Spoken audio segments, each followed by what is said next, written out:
I fear not the dark itself, but what may lurk within it. Welcome to Lurk, bringing you creepy, strange, and bone-chilling stories, with your host, Jamie Jackson.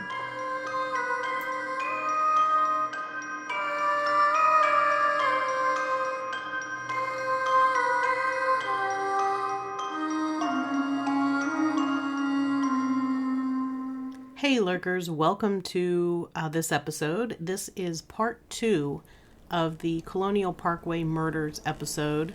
Part 1 played last Sunday, and this one is playing this Sunday. Liz is joining me in this episode. If you have not listened to the first part, you really need to go back and listen to that first.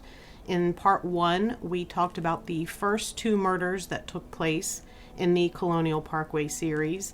That was the Kathy Thomas and Becky Dowski murder, which was the first in the series, and then the David Knobling and Robin Edwards murder, which was the second in the series. That's where we ended things, because this episode ended up being 2 hours and 26 minutes of recording, and in all the editing I did, I only managed to shave off about 4 minutes. So I expect this part to be rather long. It is a lot of information. Also, I want to point out, if you follow this case at all, you probably are already aware that there have been some major developments. Make sure you listen to the very end, because I will jump back on here and share with you the things that have happened. There were 2 major developments that went on with this case, in addition to the ones that I talk about when I recorded the episode with Liz. Without further ado, here is part 2 of the Colonial Parkway Murders.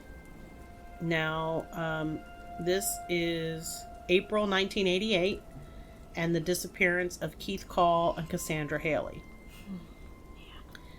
Keith Call loved his family, loved the water. He had a longtime girlfriend who he was on again, off again with. And I don't mean it wasn't the same as David and his girlfriend. Yes. Mm-hmm. They had been dating for a very long time, and sometimes they would like fight and just be like, "We need a break. We need space." And it was not ever very long, and they were back together. I mean, they were like the love of each other's lives, pretty much. God. So, it was a very strong relationship. Dating her meant that they would go to movies at the Hillside Cinema in Gloucester, and I have been to that cinema many, many times as a kid. During this time, I could have been at the movie theater the same time he was at the movie theater. It's actually for sale if anybody wants to buy a movie theater. Oh, wow.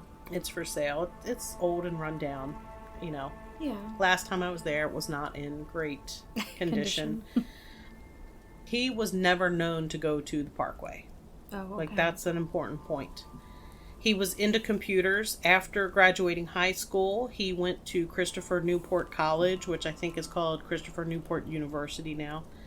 And he chose that school because they had an excellent information technology program. And he and his girlfriend were, at that time, on a 2-week break. So I think they were kind of supposed to, like, go out on a date with other people. Yeah. You know, like, to make sure type of thing. You know, like, that's what they did. So, like, he asked out a classmate named Cassandra Hailey to go out with him. Mm-hmm. Cassandra was said to be an all-American girl. She was a cheerleader. She coached gymnastics. She attended modeling school. She was described as always smiling and always happy. Gosh. And April 10th, 1988, Keith and Cassandra were going to a movie. And then they were going to a party at University Square Apartments, which was located across from Christopher Newport College. Mm. At the party, they kind of split up, each going to talk to people that they knew. The sense that I got was that the date maybe wasn't great. Yeah, they were better off as just like friends. And well, I mean, he wasn't looking for anything. No, didn't need he wasn't looking for a new girlfriend. No, that he had a girlfriend. He was getting back to get the 2-week time period. I think was almost up. Like, yeah, he was going to be dating his girlfriend again. I mean, literally, it was just, let's just take a break, go out with somebody else. You know.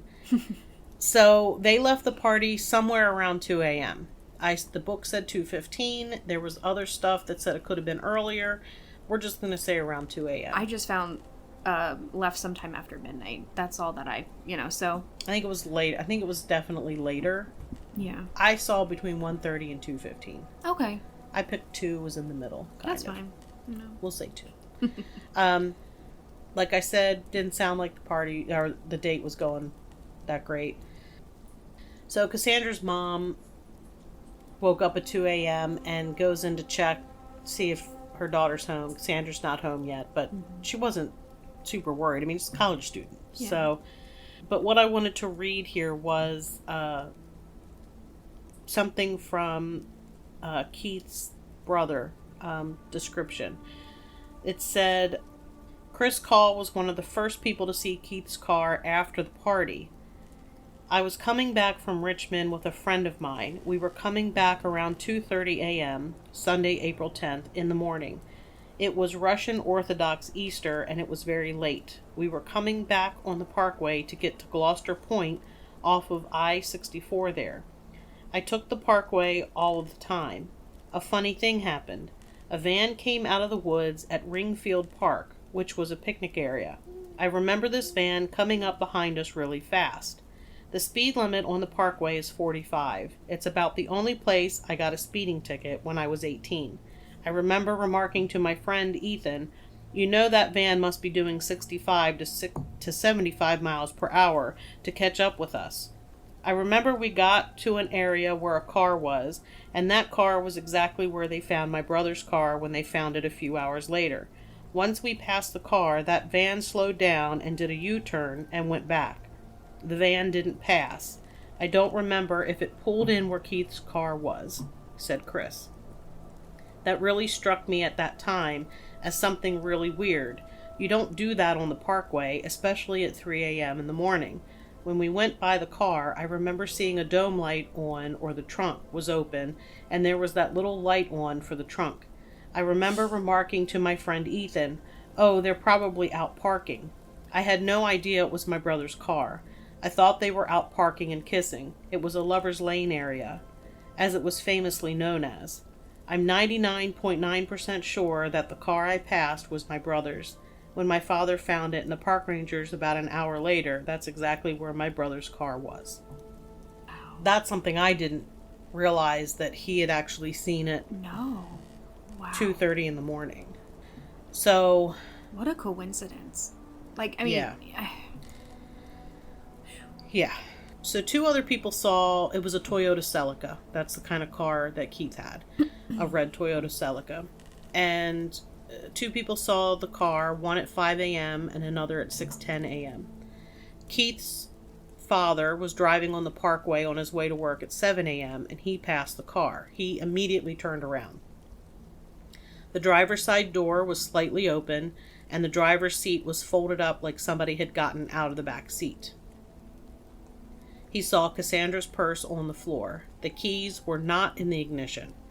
Keith's father thought maybe the 2 were down walking on the beach, and because he was late for work, he left. I mean, why in the world would he think something oh my gosh, was wrong? Yeah. Horrendous. When park rangers found the car, the keys were in the ignition, and almost all of the clothes were on the front and back seats, along with wallets, Cassandra's bra and a boot, her purse, and most of Keith's clothes. None of these items were in the car when his father stopped to look at the car. So, for a while, there was some question about that discrepancy. Mm-hmm. Keith's father actually was questioned. He went went hypnosis. Yeah. But he never recalled seeing anything other than what he had said. Mm-hmm. It was found out at some point that park rangers found the car earlier, gathered up the belongings, supposedly to try to find ID. They inventoried it because they thought it was an abandoned vehicle. Then they realized, oh, maybe this isn't an abandoned vehicle. And so they went and put the stuff back to try to place it the way they had found it.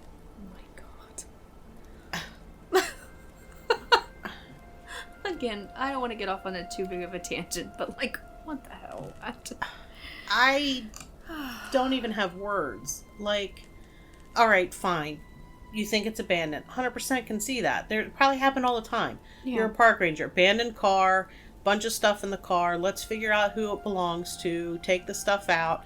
Then you realize, okay, maybe this isn't an abandoned vehicle. Maybe we shouldn't have taken it out.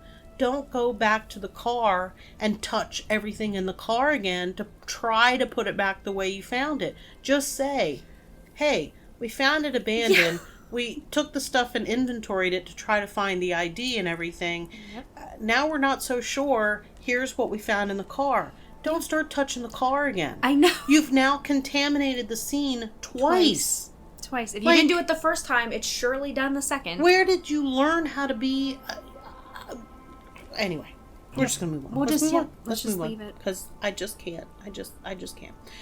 The glove box was also open. Mm-hmm. My first thing wouldn't they go to the glove box? Like, if I wanted to know whose vehicle this was, typically people keep all their information in the glove box. Like, wouldn't that be where I would go instead of like, let me grab everything in the car and move it all around? Like, I'd be like, all right, if I'm going to be touching things, I'm going to touch the glove box, and that's just me. Call me crazy. Whatever. I know. I don't know. You're without words. I am. Because none of them are nice. Oh, I know. Trust me. I'm... Mm-hmm. And, yeah. So, it's just going to get crazier. It's just going to get crazier here. I'm getting ready to... Just gearing up for the next, Dudley Do-Right stupid thing. So the park, it's April. Mm-hmm. Okay? It's April. I read that it was a little bit cooler than normal. The high temperature was 50 degrees. Okay? Okay. April. No. The park rangers had the theory that they must have gone skinny dipping. I did. Okay. They went skinny dipping. Maybe they drowned. Okay?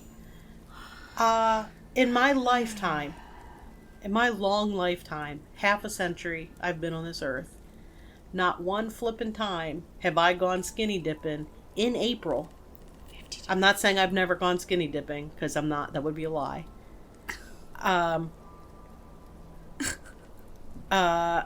You know how cold that water is in April? Oh, I can't imagine. It hasn't even warmed up yet. It's not. It takes a little bit of time to warm up that water. In May, when it's Memorial Day weekend, in May sometimes it is too cold to actually go swimming and stay in the water, because it's not warm enough yet. September, yes. October, yeah. Actually, it's still sometimes warm in October because water retains heat. Yeah, but it's got to heat up. I'm gonna read another. No, go for it. I think this is the last excerpt. I'm not promising that, but sometimes the family just says it better. Says it way better, and I don't even want to screw up the words. Cassandra's checkbook was discovered in the car, or it was in her purse, and they called the Hailey house to see if Cassandra was there. To see if she could explain it, and of course they were stunned because she wasn't home. And the Call family was also contacted because it was Keith's car, and they didn't know where Keith was either. So at this point they discover we've got 2 missing people. They must be skinny dipping. In 50-degree weather. Yikes. So Terry Hailey is Cassandra's sister, and I want to read some thoughts. She was in law enforcement as well. Oh, really? It says Terry Hailey showed up, and her reaction to the park rangers was less than enthusiastic. She's right there with Bill. Yes. I think they got their textbooks out of the Cracker Jack box. They let anybody walk all over the crime scene. Common sense would tell you where the car's parked, how it was parked, there's clothes in the car. Being a law enforcement officer herself, Terry could not comprehend how the park rangers were managing the crime scene.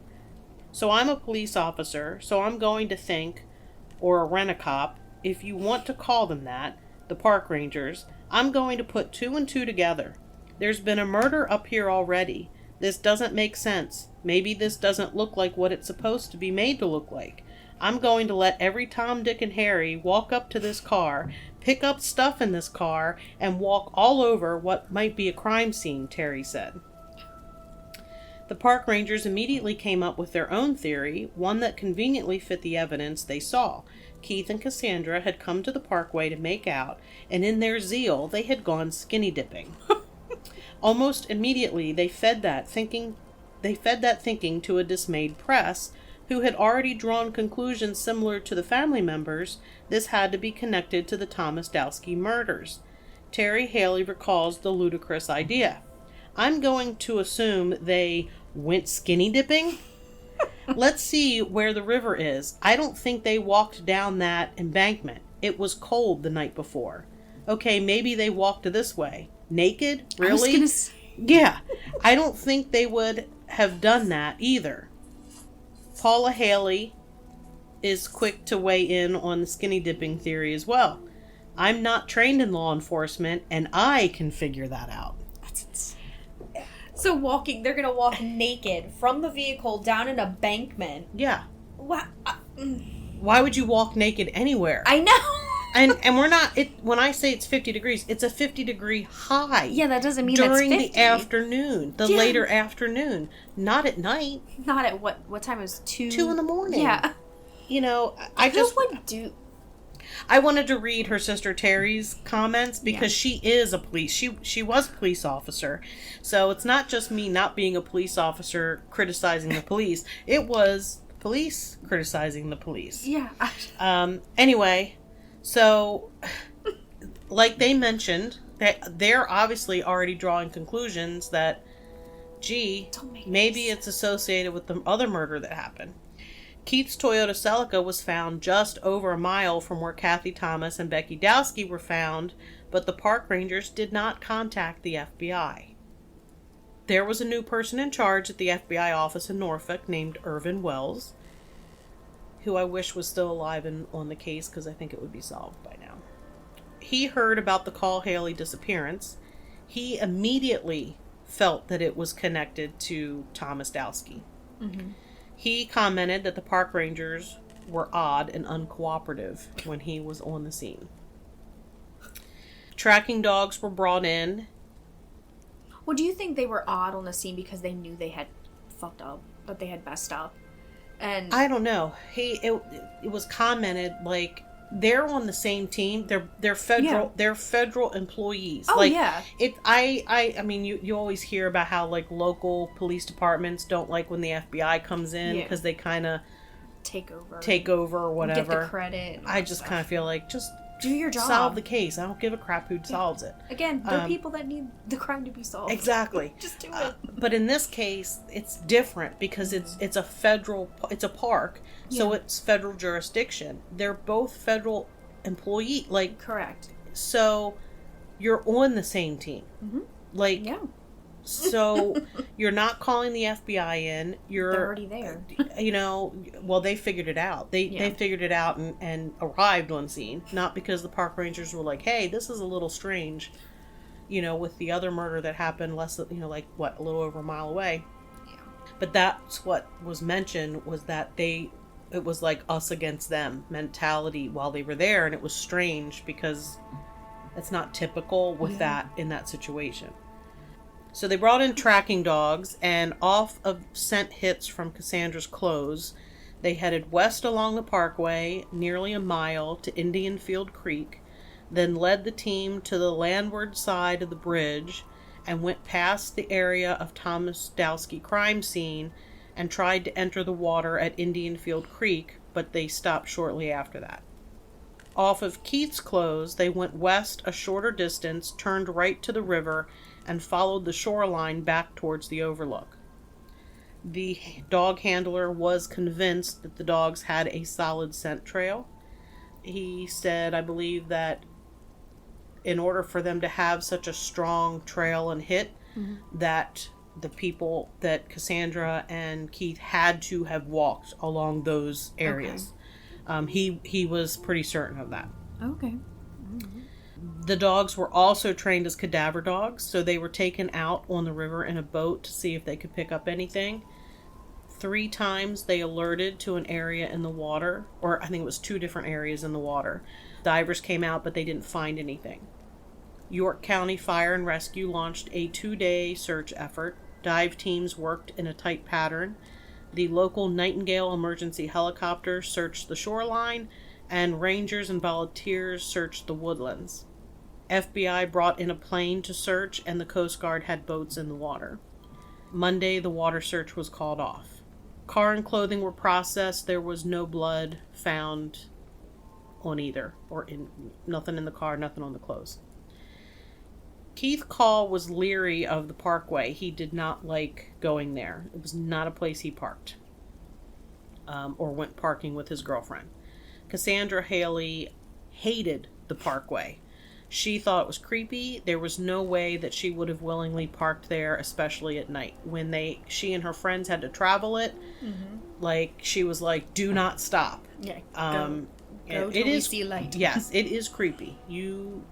The families felt that Keith and Cassandra had been abducted between the party and the Parkway.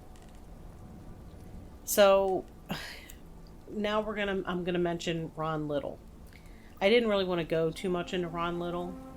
That's why I'm just gonna read a little bit of an excerpt about who he is. Okay. On Tuesday, April 19th, 1988, the news media lit up next with the announcement by Ron Little that he had been brought in by the FBI and was considered, in his own words, a major suspect in the disappearances of Cassandra and Keith.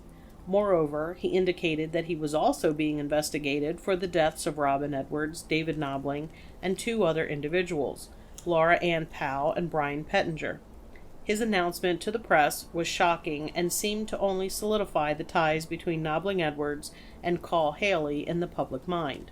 At the same time, it dragged in 2 additional murders into the mix, that of Pettinger and Powell. Ron Little was a native of New Zealand who had migrated to the U.S. a few years earlier. He was the president of Advanced Security and Investigation Services, Inc., previously known as Liberty Security Services.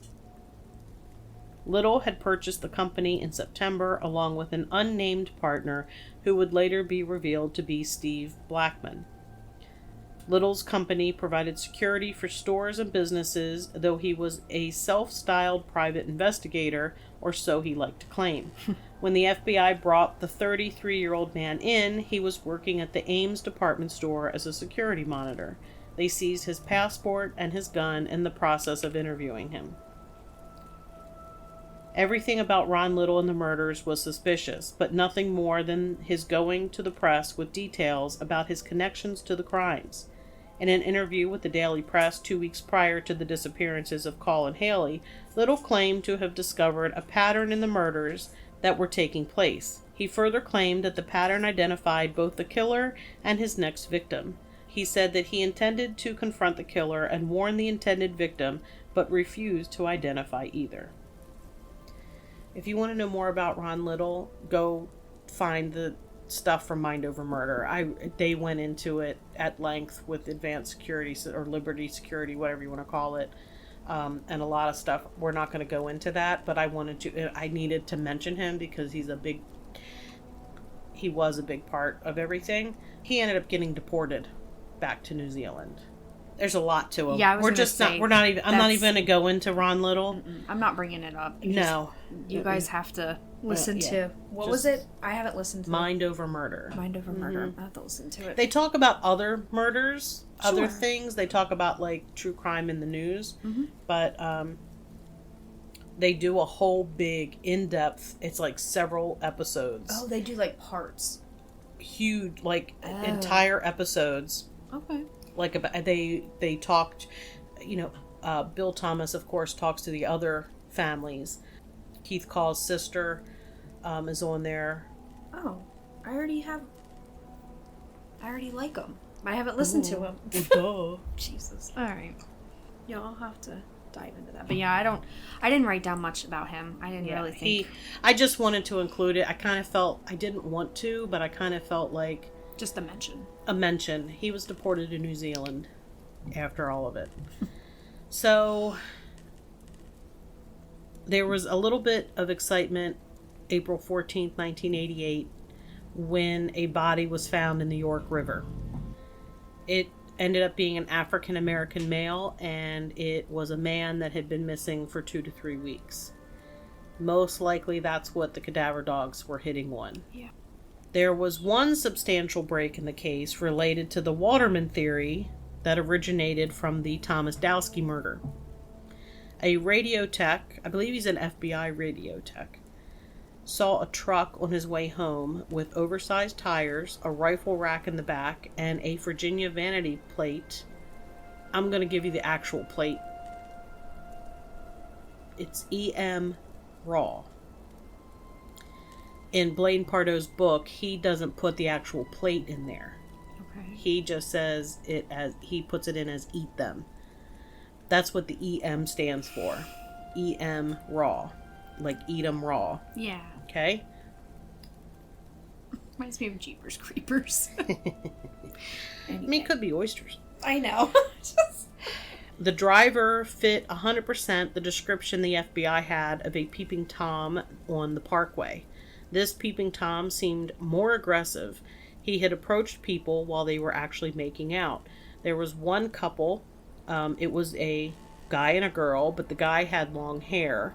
And this peeping Tom walked up to them in the car and he said, "Are you girls having fun?" And then when the guy turned around and he saw that it wasn't a girl, it was a guy, he kind of backed off. So they did surveillance on this particular person. And Irvin Wells, who was at the time, he was in charge of the Norfolk FBI office. Wells remembers the surveillance of the suspect. The truck was registered, I'll never remember the name, to this guy who lived in a trailer with his brother, and one of them was a suspect in a murder in another county. And so we started doing what we call drive-bys with undercover agents, just looking. That was pretty new after the Keith Call thing. And one of these guys was out spray painting the bed of his truck, Wells said. I am confident that we found the guy because our technician got the license number. We found him. We did a pretty good check on who he was, and the agents were riding by his house to see what it looked like, and he was actually out working on his truck.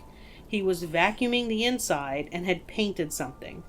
They stopped. It was a little bit of a crisis there because you don't want him, if there's evidence, you want to get it. Time was clearly of the essence if the suspect was possibly destroying or obscuring evidence. Irvin Wells remembers the rush to get a warrant. So we got a search warrant to search their trailer because we thought evidence might be lost. The search warrant goes to a federal judge. You have to get probable cause. It's a big deal. It's not like we just got a search warrant. So we get a search warrant and search the truck, which we couldn't find anything in, and the trailer. In the trailer was weapons, handcuffs, pornography. Not that that means anything. Not all people involved in pornography are serial killers, but many serial killers are involved in pornography. They got everything. We got his vacuum cleaner, and they did a search of his truck, and they found a gun, handcuffs, and I can't remember what else. He even admitted being at the next cutoff around the right time.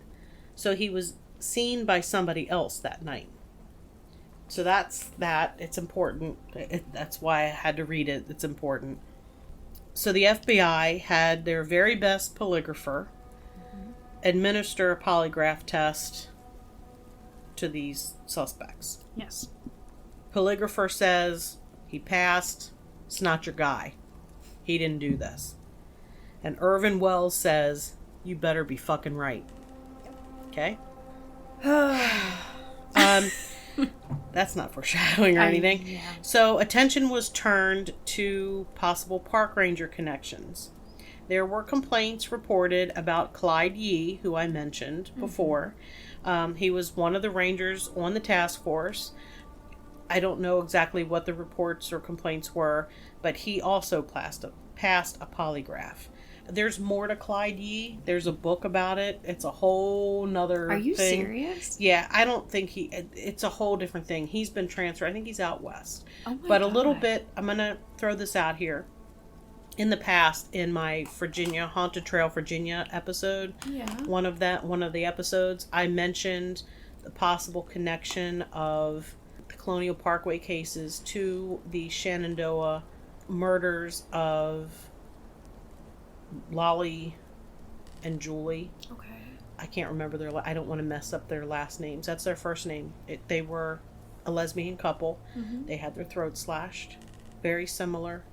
Clyde Yee had been transferred from the Colonial Parkway to Shenandoah National Park when these women were killed. So that played a huge part in why I was convinced Park Ranger was involved, specifically him. Yeah. That case has been solved. Oh, okay. It's been solved. I'd like to cover it at some point, but Sure. you know, but that one did actually get solved. So he's now, I think, was transferred out west. I don't even know that I can't imagine he's a park ranger now because we're talking the 80s. Yeah. But anyway, he was transferred out west. There's a whole book about some things that happened within the Park Service with him. Apparently, the Park Service can be a very shady place. Huh. Okay. That's interesting. Yes. So, also, as of this recording, Keith Call, Cassandra, Hailey have not been found. Yeah, I was actually looking up Keith's missing. I actually found his missing persons report off of the Doe Network site. It's still active, it's still There current was a search recently. Oh, really? There was a search in the water. Okay. They did not find anything. I don't believe they found anything. It's so sad. Like, these families, they don't have closure. They don't. Well, there's never closure. But they don't have any answers. Well, that's what I'm saying. It's worse, I think, not knowing.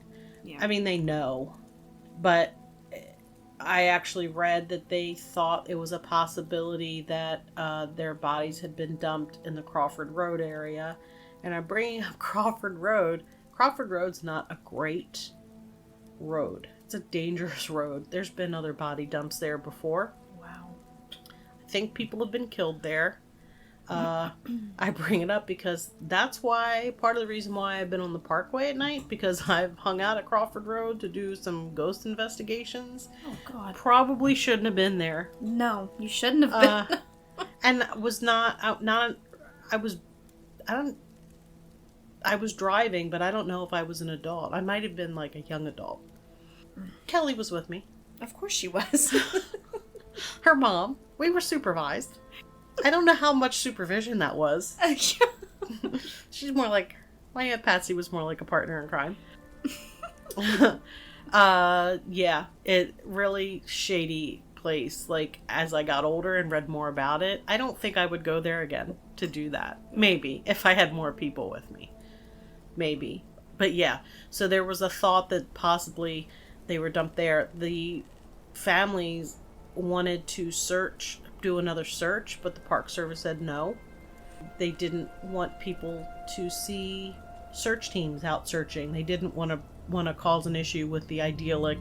Oh my God! Yeah, let's that's not something. find people that are missing. Let's worry about. Let's save face. Yeah, and if you remember, I mentioned the Ringfield plantation. Yes. Earlier, it was also brought up that that's where that van pulled out of. That the brothers saw it. I was curious about... That was also brought up with them. How do they explain that one? They just don't. They don't. I think the cars were staged. All three cases. I don't know. Maybe not as much with the Ragged Island one, because I think he was known to go there. Anyway. Now we are going to jump to Labor Day weekend, 1989. And Annamaria Phelps and Daniel Lauer. Annamaria Phelps was said to be spunky, full of herself, quick-witted. She loved E.T., Star Wars, and Superman. She was loved sci-fi, so again, somebody else that I can relate to. She started dating Clinton Lauer and moved in with him in June of 1989 in an apartment in Virginia Beach. Daniel Lauer was Clinton's brother. I think he was the older brother. Yes. He worked with his father at his father's painting business. He also rode horses quite a bit. He liked to ride. So also something I can relate to. He went to visit his brother and Annamaria in Virginia Beach over the Labor Day weekend. And Clinton and Annamaria were basically living paycheck to paycheck. But Annamaria had just gotten fired, so they were just living on, they had half the money. They had no phone. They used a pay phone up the street, and sometimes they didn't have power because it would get shut off. During the weekend, they did not have power. They actually didn't have power. Daniel decided, it was mentioned, Daniel decided he's going to come down and move in with Annamaria and his brother. And that was a very welcome decision. Yeah, they could help. He could help with the income.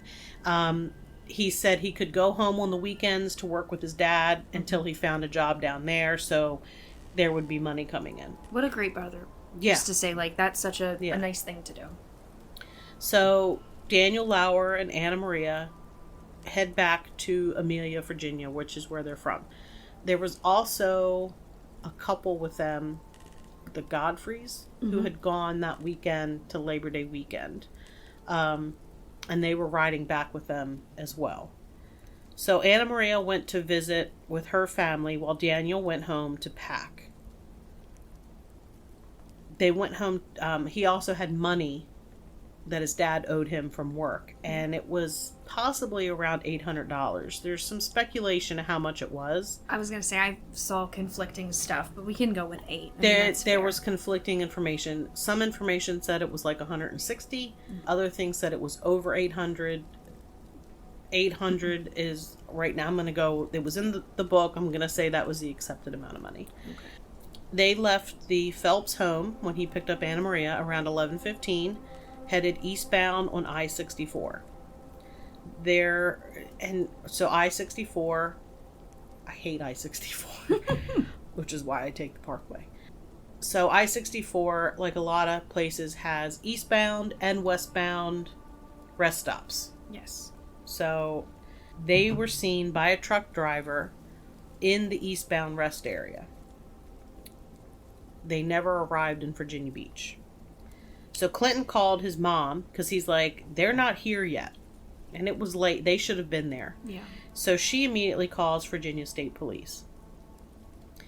But they didn't realize that Daniel's car had already been found. It was spotted at 9 a.m. by a state transportation official, and again at 1:30 p.m. by a custodian. It was left on the truck side, because, a lot of rest areas had, truck where you parked, tractor trailers, and then one for cars. Yep. So it was on the tractor trailer side, next to the exit ramp, parked at a weird angle near a no parking sign. Yeah.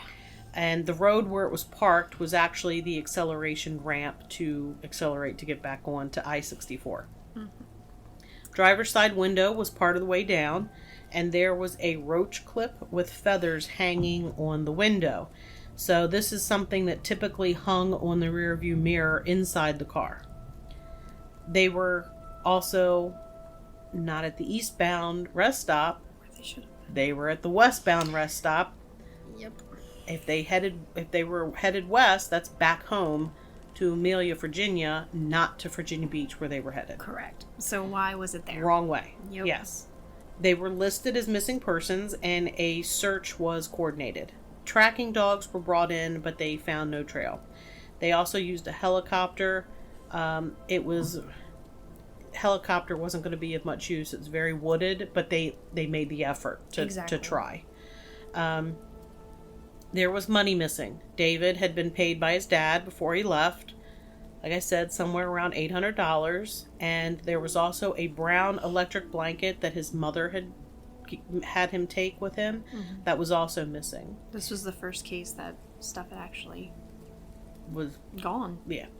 Annamaria's wallet was also missing. Police saw the placement of the roach clip on the window as a taunt from whoever had killed them. No sign of Annamaria or David was found. Then, in October, hunting season started. On October 21st, 1989, just after 8 a.m., 2 turkey hunters who were members of a local hunt club in New Kent County went to the club's private hunting reserve just a short distance away from the rest area. I think it was 2 miles. I think so too. Around there, at least. Yeah, right around there. 50 feet off the trail was a brown blanket and 2 human skulls. They called the cops. The skeletal remains were laid side by side. Most of the bones were recovered with just some finger bones missing. One of Anna's finger bones had a slice in it that was not healed, which signifies it happened at the time of death. Correct. And it was believed to be the slice of a knife and from a defensive wound. They had a forensic anthropologist look at that. Which is such a cool job. It is. I wanted to be that. Me too. When I took human anatomy, I had to do a whole forensic report on a scenario and entomology, and all of it was just so cool. It made me reconsider career path, and I thought Logan's gonna kill me if I switch, so I gotta stay doing. I'm 50 and I don't know what I want to do when I grow up. Right now, what I want to do is retire. Oh, I don't blame you. That's what I want to do. Investigators believe the killer had some prior knowledge of the terrain and the logging road. It was not something that would be known to just somebody driving by. Yeah, you'd have to know about the You area. had to know where it was. So now we're going to fast forward to January. Well, first, before we fast forward, I do want to point out that I can't remember his first name, but Godfrey, the guy who was in the car with them coming back from Labor Day weekend, he knew Daniel was going to get a chunk of money. Yes. He was aware of that. It was Joe. I was going to say John. Whatever. He was aware that he was going to get a chunk of money from his dad. Yeah. So he is, I don't know, a suspect in Person of interest. Yes. Not only was money missing, where it wasn't missing in the previous cases, So weird. they were also covered with a blanket, which everybody says, that shows it shows remorse. But I also read something else that said, depending on, if it was completely covering them, it could actually be more concealment. It's Correct. a brown blanket in the woods. Exactly. So who's going to notice something brown versus people in clothes laying out? Exactly. They don't know exactly how it was positioned because there obviously was animal activity on the remains. I'm shocked there was just some few bones missing. I think the blanket helped. Again, and that's what I'm thinking too, because that's shocking that there wasn't more disturbed. So they don't really know where the blanket was positioned exactly Correct, because of when it was found. It could have been used to drag them, too. You don't know. Oh, true. I mean, there's a million reasons for that blanket. For sure. Not a million, but there's more than just one. Yeah, not always the obvious. Exactly. So now I just want to throw him out. He is... Which, like you said, this is the only case that has actual things...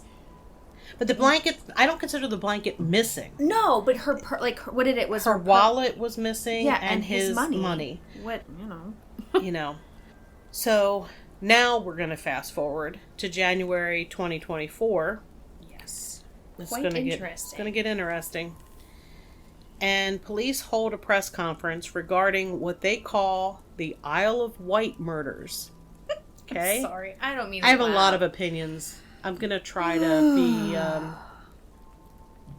not mouthy. I don't even attempt to be non-biased. I'm going to be biased completely.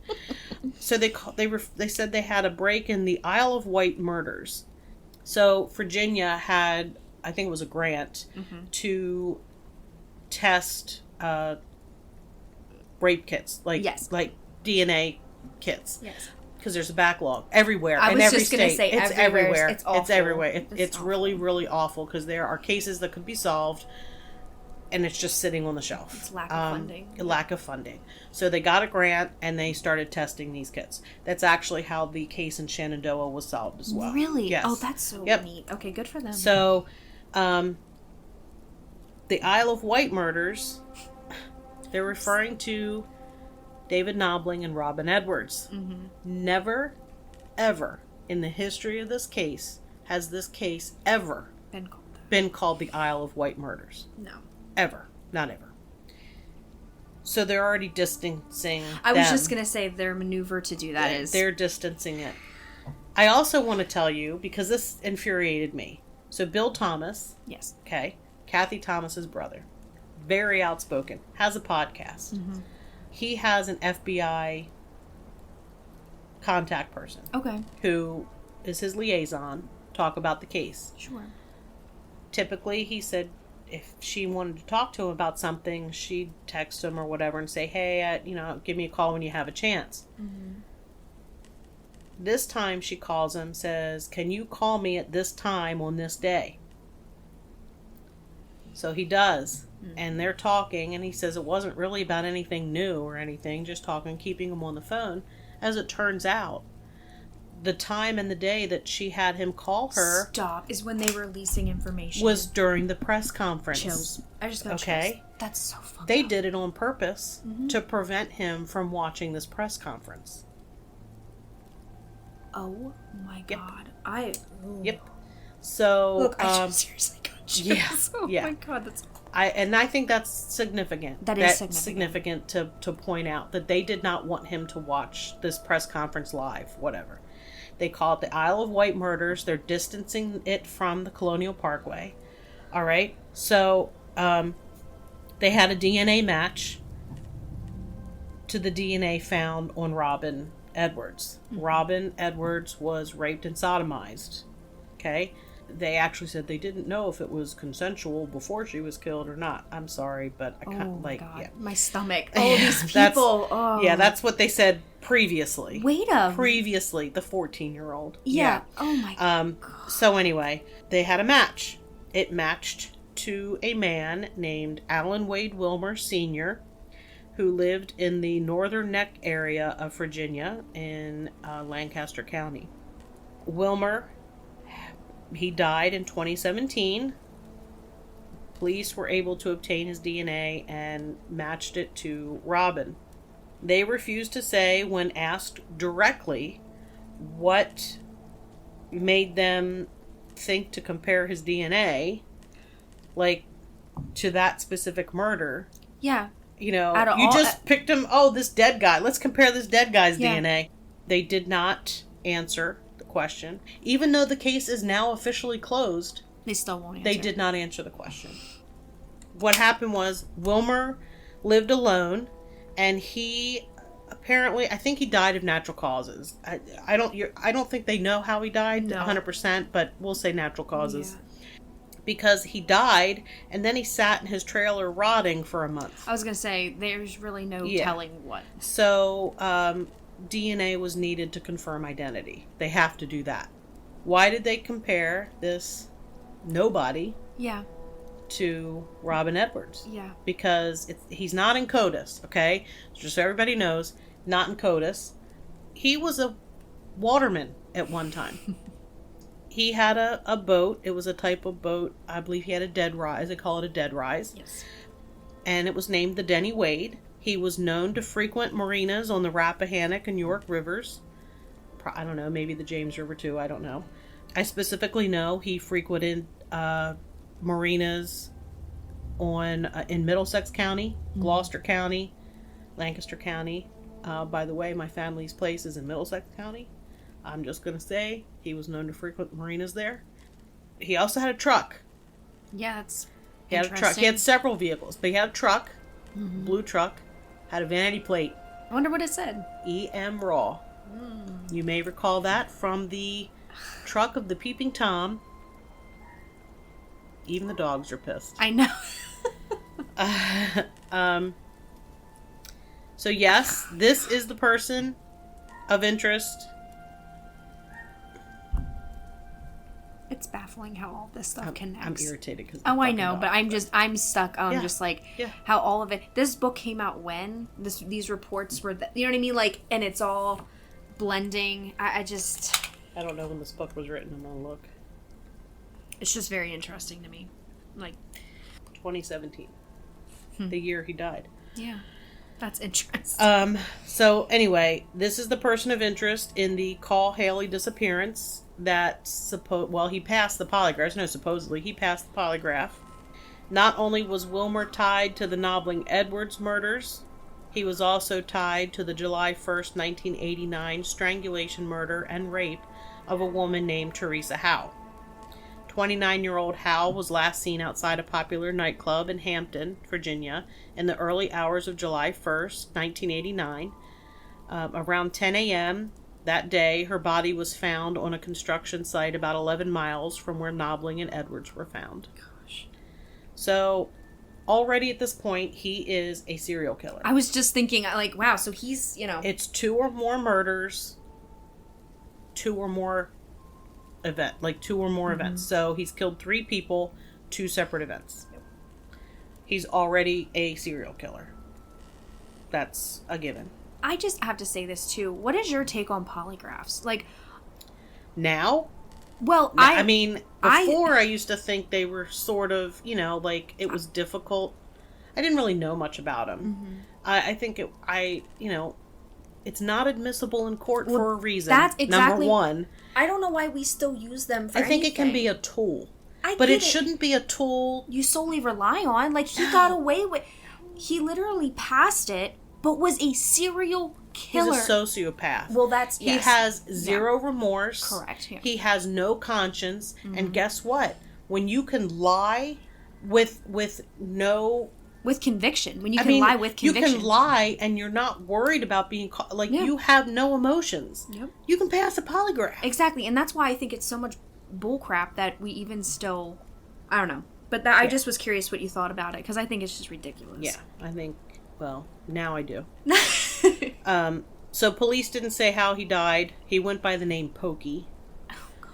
He was only 5 feet 5 inches tall, so he's only 2 inches taller than me. He weighed 165 pounds. Sandy blonde hair, blue eyes, close-cut beard. He drove several pickup trucks, including a blue 1966 Dodge Fargo with the Virginia license plate EM Raw. And, honestly, it stands for Eat 'em Raw, which like it says, he mostly made his living farming clams and oysters. You eat oysters raw. Yep. Is it only referring to oysters? Oh, God. Yeah. I mean, just throwing that out there. I know. Like I said, he mostly made a living oystering, clamming. He also had a tree service business known as Better Tree Service. Sometimes he lived on his commercial fishing boat, the Denny Wade. Around the same time, he would dock along rivers and the Chesapeake Bay in Gloucester, Middlesex counties and the Northern Neck, which is Lancaster County. We're not done. He was an experienced hunter. And he belonged to at least one hunt club in the area. I think he was like an expert marksman. I think he was very good. I think I read that he was an expert shot. Mm-hmm. No problem around guns or anything. Also bow and arrow. I mean, he hunted. Yeah. I also want to point out that along with washing and painting his truck, he also ended up burning his commercial fishing boat, I think in his front yard. I cannot even tell you how crazy that is. I'm shocked. There was nothing wrong with the boat, as far as I know. That's a commercial fishing boat. The demand for a decent commercial fishing boat in that area is huge. Huge. You just burnt a pile of money. Is basically what he did. How much money could he got for that? You only do that if you're worried about evidence. I was going to say, that's what is he my hiding? Opinion. He was destroying evidence. Mm-hmm. That's insane.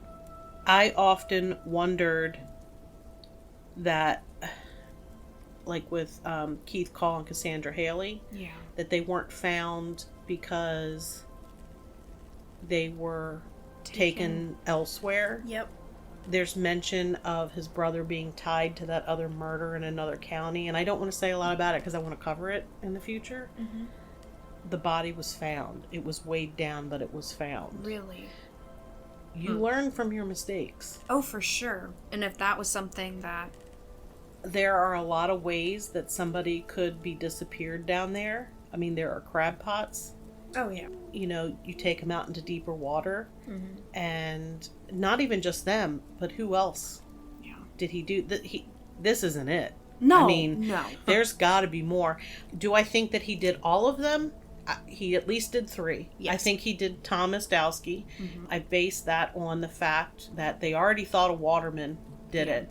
They kept saying 2 people. I think he did have I think his brother. I think his brother was involved. I think based on the Peeping Tom account where he thought that guy was a woman and made that comment, I honestly think that he did that one. We know he did Nobbling Edwards. They actually said I don't know who it was. They actually said that if he were alive, he would be charged. Good. The evidence is irrefutable. Like, exactly. He did it. They have closed that case. He did them. He killed Teresa Howe. And he was the only real suspect they had in the Keith Call, Cassandra, Hailey disappearance. Correct. So he's tied to 3 of them. Mm-hmm. The only outlier, the Phelps Lauer, that's the one that I can't say that, like, I'm not certain. No, I mean, the only thing I can say about is, like, the hunters found them in a, what was it, like a it was a hunt club. It was hunt club property. And he would have known about that because he was a hunter, essentially speaking. But, like, that was the only, again, I know I said it, I'm sorry, but, like, the only one that money was taken, belongings were taken, like her wallet. I mean, the blanket was taken, but I think what you're saying, it was utilized. It was utilized. Like, I don't know. I mean, so my thought is, and everybody's like, it's really far away from the Parkway, but I'm gonna say he started changing things up. Okay, the third set of murders, Call and Hailey. Yeah, it was all the way up there. Yeah, I know. I'm just saying, like, it is. It's not close. No, but he was pulled in for a polygraph. He had the FBI tailing him. He knew he had his house searched. Yeah. They searched his vehicle. This is the 3rd murder this happens on. He's like, crap, I did something, and now I'm being looked at, and that's a problem. Mm-hmm. So what do you do if you're a serial killer and they're looking at you? You switch it up. Yeah. You go somewhere else to hunt. Yep. Yeah. I mean, that's what you do. You go somewhere else to hunt. It's just, and that's the only reason why the distance doesn't bother me, because at this point he's also changed now he's gotten rid of his boat, and now he's a tree. He trims trees and tree removal. You totally do a different job on land because they had the waterman theory. Yep. So you've completely changed your whole life. Well, not completely, but you've changed. You've changed your life. Yeah. And that's why I think it's possible. And I think his brother, sometimes, maybe not all the time. I think his brother was involved sometimes. I agree. His brother got in trouble for making obscene calls to people. Shocking. In a sexual nature. Yeah, so Wilmer, it was all when I found out this, and I say we because Kelly and I, we found out the information. He was probably in a lot of the same places we had been, and in fact, I told you this earlier. Our cousins down there are members of the hunt club. In fact, they tell us hunt club stories all the time. So we were like, Mom, I wonder if Johnny knows this killer. Johnny knows everybody. So we asked him, and he's like, well, I didn't know him, but I think my brother knew him. And we're like, what? So he called his brother right away, because that's how our family is. Now we all want to know who knows the serial killer. But his brother did not know him. He kind of was familiar with Alan Wilmer Sr.'s brother, but didn't really know him. Yeah. So, and then, like Johnny was like, he's sure he probably saw him or was around him multiple times, because, like I said, he was in town. He was in the town where my family is multiple times. So if you happen to have any information about Alan Wade Wilmer Sr., and I'm saying that because I know I have a lot of people from the area, the Middle Peninsula, Northern Neck, Tidewater area, who listen because they're related to me. That's like the only people who listen are people who are related to me, practically. So if you have any information about him, even mundane information, like he hunted at a specific hunt club, or He frequented this one bar in Hampton Roads, because he was in Hampton because that's where Teresa Howe was killed. That he frequented, a certain bar or whatever. Please contact investigators by calling the FBI's tip line at 1-800-CALL-FBI or submitting a tip online at tip.fbi.gov.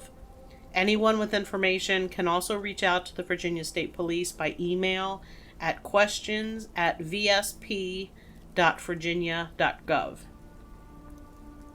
Do you have anything else to add to this one? No, I just think that... I don't know. Honestly, with everything that's happened in the past couple years with this case, it's mind-boggling. I am very interested to know why they tested his DNA. I know why. I know they know because he was the number one suspect in Call and Hailey. But I wish they would come out and say it. Come out, but they don't want it linked. They don't want it linked to the other. They don't want it linked to the other murders. And I'm really gonna tick you off. Me. You specifically, if you don't know this, you generally, anybody listening, who gets angry about stupid stuff that the police do. Oh yeah. There were several different jurisdictions here. You had federal, FBI, you had Virginia State Police, Isle of Wight, Sheriff's Department. Yeah. At one point, evidence was requested from the ME's office or somewhere. Yeah. I think it was the state police got it. Included in that were biological samples from the Thomas Dowski murder. They called and said, "Hey, you sent these over. What do you want us to do with them?" And FBI's like, "Destroy them." They were destroyed. Stop. Yep, you're right. That does piss me off. So I do think, and I didn't go back to look because I just didn't have an opportunity. Yeah. I do think that there is something that can be tested. Mm-hmm. They just haven't bothered to do it yet, which is infuriating. I get there are other cases that are happening now, but come on, let's close this. Yeah, why can't let's close this for these families. It's been too freaking long. That's what I was just gonna say. And there is a show, Joe Kenda, that's his name, Yep. right? Mm-hmm. Homicide Hunter. Yep. He did a series. He started another show. It's not about his cases. It's like other cases that he looks at. I've seen this. Yeah. He did the Colonial Parkway. It's a good episode. I disagrray with some of the stuff he says. Okay. Yeah, I wanted to watch it, but there's no way for me to get it, so I have to figure out a way around it. It's on HBO Max. Oh, I don't have that, but okay. Okay, we'll figure it out. So it was good Mm-hmm. episode. It was very interesting, very informational. I disagreed with some of his thoughts about it. Sure. But I know what the area is like. Yeah. He thinks he came up on the boat. I don't think that's possible. It was cold a couple of times. Plus, it's very shallow close to shore. It's deep a little further out. It drops off. Yeah. His boat's not going to go that close to shore. And then he's got to climb up an embankment. I was just going to say, you can't see who's up there.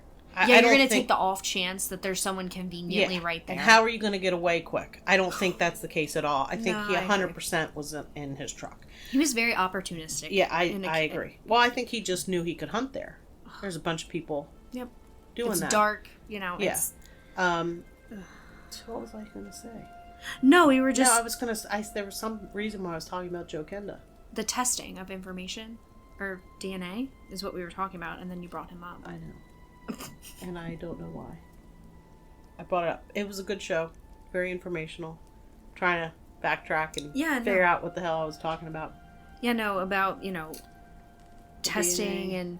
And they destroyed all the evidence, you said? Yep.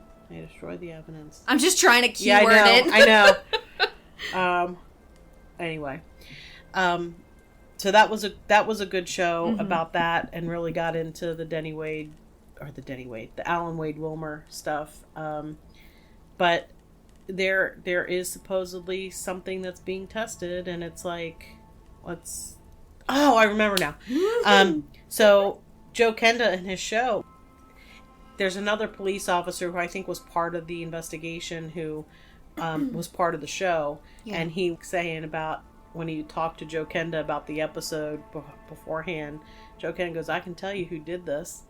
Who's responsible for this? He's like, who? And he's like, the FBI, Virginia State Police, the highway deputies. Because they screwed up every single case. Every single case was screwed up by law enforcement. It wasn't that the killer was so smart. It no, was because they the were cops so stupid. Yeah.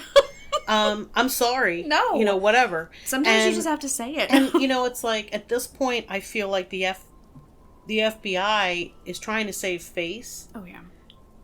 And so that's why they're like, they give Bill Thomas the run around. I can't believe they did that to him. Oh, I can. If you listen to their show about this, the stuff that has gone on, you know, and he's outspoken. And I'm sorry, but he deserves to be. His sister was brutally murdered, and you all can't figure it out, and should be able to. Like, you destroyed evidence. Yeah, there was enough evidence that was there, but you decided that could have been tested now. Yep. But I think there is something that can be tested. It's not 100% whether anything will be found. Sure. But it's not being done. It keeps being pushed off and pushed off and pushed off. But 100%. So you screw up, okay, nobody is perfect. There is not a perfect person on this planet. No. I come pretty darn close. But, you know, there's not a Oh my God. There's no perfect person. So just own up to the fact that, you know what? In the past, things were a little different. Yep. Things got, you know, messed up and whatever. But let's get this solved. Own up to it. Mm-hmm. Just like the park rangers who took the clothes out. Just own up. Don't try to put them back. Oh my God. Yeah, let's touch it all over again. Oh my God. I know. One thing that one of my bosses told me back in the day was, if you make a mistake, own up to it. It's a lot less, you know, repercussions if you just tell me that you did something wrong. Mm-hmm. And that has followed me through life. And I always do. I own up to it. And then, you know what? Things aren't that bad when you just say, hey, I messed up. I did this wrong. It's not that big of a deal. Because nobody is perfect. Correct. Everybody makes mistakes. And learn from it and move forward. Don't try to keep covering it up and act like jerks because you screwed up. I mean, and when I say, you know, like, it's not even the people who are on the case today. No. Like, you're not the ones who messed it up. Stop covering for the other people. Yeah. You know, like, I don't care. I just want you to solve it, or at least try to solve it. Do right by it at this point. And I also think Wilmer's DNA needs to go in CODIS, but it can't because of the way the laws are. Yeah. But if you've been found to have been connected to a violent murder, to 2 violent murders, I think if you're dead, your DNA goes into CODIS. 100%. That's my opinion. So too. So whoever can write laws, write one and get it fixed, because he needs to have his DNA in the system. Yes.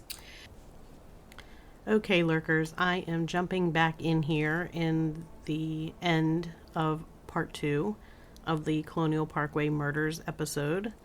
And I need to bring you some information on additional cases that have been tied to Alan Wade Wilmer Sr.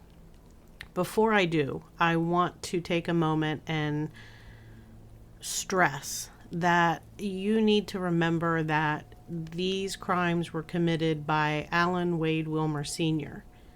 They do not reflect on any of his family at all. His kids were young when these murders took place. He was divorced from his wife. They don't play any role in that. And I certainly hope nobody would say anything negative to or about them.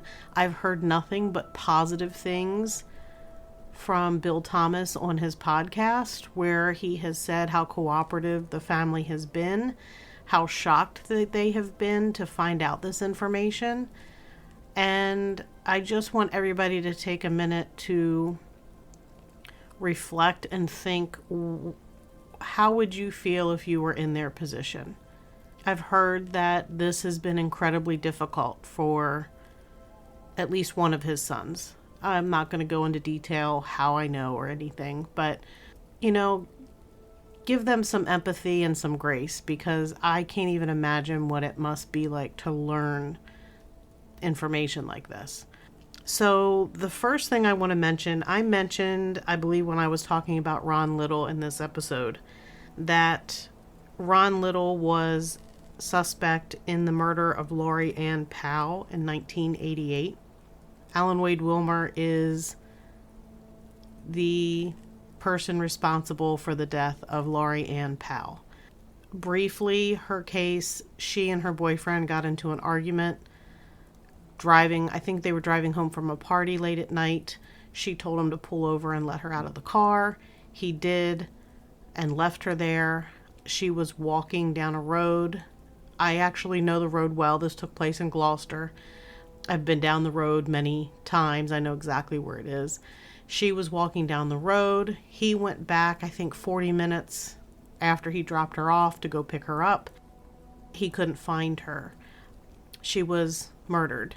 And it seems as though Wilmer came across her, picked her up, and was responsible for her murder.